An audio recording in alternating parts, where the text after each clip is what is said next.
Hello guys, আজ আমি যাচ্ছি একতেশ্বরী মন্দিরে বাবা শিবের মাথায় জল ঢালতে। আমি এখন সোনামপুর স্টেশনে বসে আছি। আমি বাবা একতেশ্বরী মন্দিরে পৌঁছে গেছি আর মন্দিরের বাইরে বিরাট লাইন। সেই লাইনে আমি দাঁড়িয়ে রয়েছি। গাইস, আমি এখন মন্দিরের ভেতরে রয়েছি।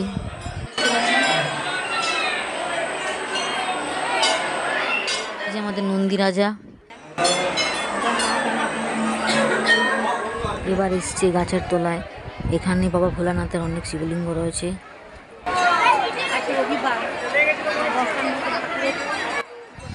আর রয়েছে কৃষ্ণ রাধিকার মূর্তি।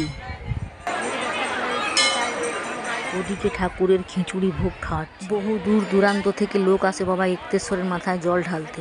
এই যে গাইস দেখতে পাচ্ছেন, আমি দাঁড়িয়ে রয়েছি আর আমার পিছনে অনেক লোক। ভাবলাম এসেছি যখন, তখন ঠাকুরের ভোগ খেয়েই যাব।